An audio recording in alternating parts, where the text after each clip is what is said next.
अस्सलाम वालेकुम। आज का हमारा जो टॉपिक है वो है जुवेनाइल आर्थराइटिस। जुवेनाइल आर्थराइटिस जो है ये ज़्यादातर कॉमन होता है बच्चों के अंदर, ठीक है। जुवेनाइल नाम से पता चला कि ये कॉमन होगा चिल्ड्रन के अंदर। सबसे पहले हम इसका इंट्रोडक्शन और देख लेते हैं कि ये होता क्या है हमारे पास, इस डिज़ीज़ के अंदर क्या क्या चेंजेस आ रही होती है हमारे जॉइंट्स के अंदर। जुवेनाइल आर्थराइटिस सबसे पहले तो ये एक अनकॉमन डिज़ीज़ है, ठीक है, ये ज़्यादा कॉमन नहीं है। जुवेनाइल आर्थराइटिस में ये होता है कि जो साइनोवियम होती है, साइनोवियम की इन्फ्लेमेशन और स्वेलिंग हो जाती है, और ये 16 साल की है, 16 साल से कम उम्र के बच्चों के अंदर हो रही होती है जुवेनाइल आर्थराइटिस। साइनोवियम क्या होता है, हमारे जॉइंट्स के अंदर एक लाइनिंग होती है जिसे हम बोलते हैं साइनोवियम। जुवेनाइल आर्थराइटिस एक ऑटो इम्यून डिजीज़ है, ठीक है, ये इडियोपैथिक है, इसकी काज इडियोपैथिक है, मींस इसकी अननोन काज है।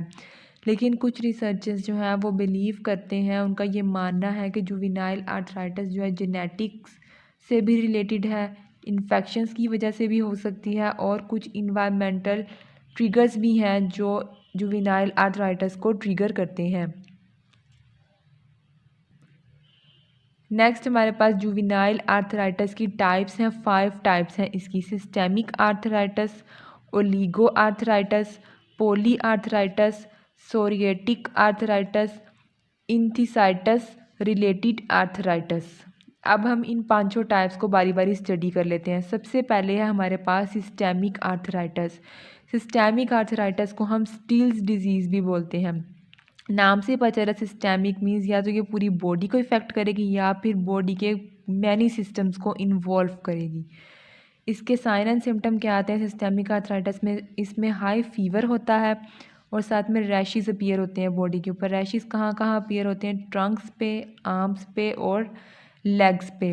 सिस्टेमिक आर्थराइटिस जो है वो internal organs like heart, liver, spleen, lymph nodes वगैरह को भी इफ़ेक्ट करता है। सिस्टेमिक आर्थराइटिस के अंदर आइज़ यूजुअली इफ़ेक्ट नहीं होती। बॉयज़ एंड गर्ल्स के अंदर इक्वली चांसेस होते हैं सिस्टेमिक आर्थराइटिस होने के। सेकंड टाइप है हमारे पास ओलिगो आर्थराइटिस। ओलिगो आर्थराइटिस में क्या होता है कि डिजीज़ होने के बाद 6 महीनों के अंदर अंदर 5 या 5 से कम जॉइंट्स इन्वॉल्व हो जाते हैं ओलिगो आर्थराइटिस के अंदर। ओलिगो आर्थराइटिस में जो मोस्ट अफेक्टेड जॉइंट्स हैं वो है नी जॉइंट, एंकल जॉइंट और रिस्ट जॉइंट। ओलिगो आर्थराइटिस जो है वो आई को भी इफ़ेक्ट करता है, जबकि हमने पढ़ा था कि जो सिस्टेमिक आर्थराइटिस था वो आई को इफ़ेक्ट नहीं कर रहा था।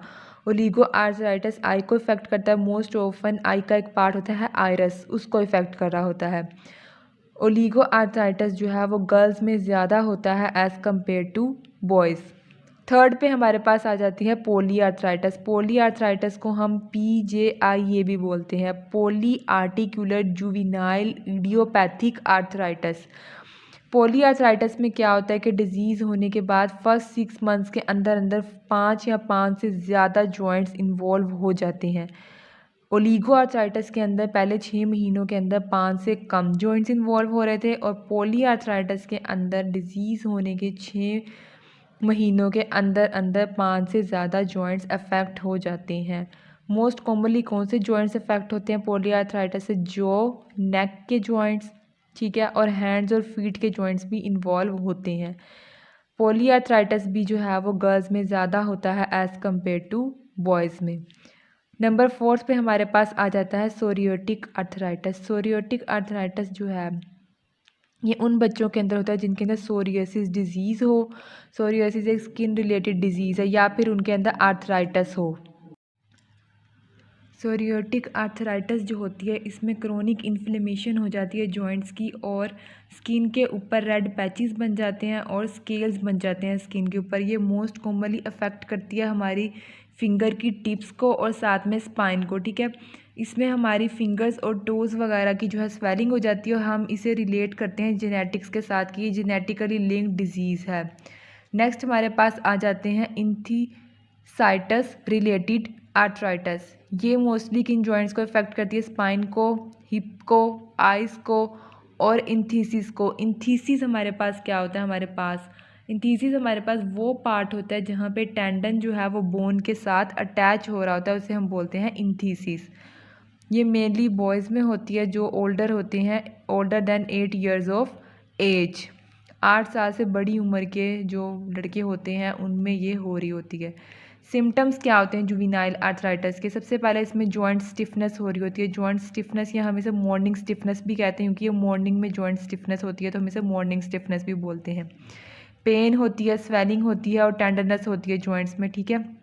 लिंपिंग होती है। लिंपिंग हमारे पास क्या होती है? लिंपिंग हम उसे कहते हैं कि जो बच्चे होते हैं वो अपनी लर्नड मोटर स्किल्स को परफॉर्म नहीं कर पा रहे होते, उसे हम बोलते हैं लिंपिंग। परसिस्टेंट फीवर रहता है, रैशेस, वेट लॉस होता है, फटीग रहता है, इरिटेबिलिटी, आई रेडनेस होती है या आई पेन रहती है, और blood vision.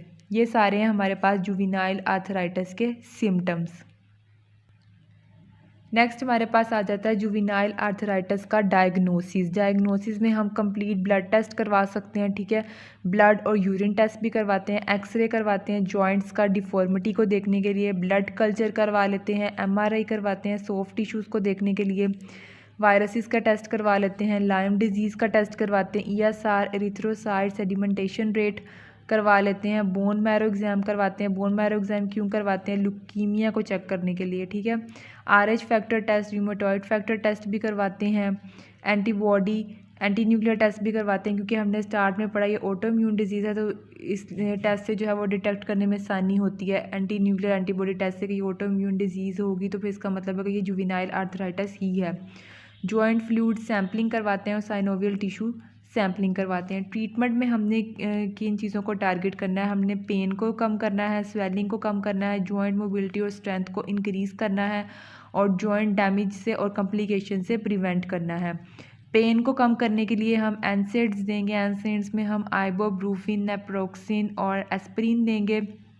Slow acting anti rheumatic drugs देंगे जिसमें आ जाती हैं मीथोट्रिक्सेट, हाइड्रोक्लोरोक्विन और सल्फासालाजीन। कॉर्टिकोस्टेरॉइड्स हम देंगे पेन और स्वेलिंग को कम करने के लिए, ठीक है। फर्दर जॉइंट डैमेज से प्रिवेंट करने के लिए और जो जॉइंट फंक्शन है उसको रीस्टोर करने के लिए हम देंगे एंटी मेटाबोलाइट्स। ये था हमारा आज का टॉपिक जुवेनाइल आर्थराइटिस।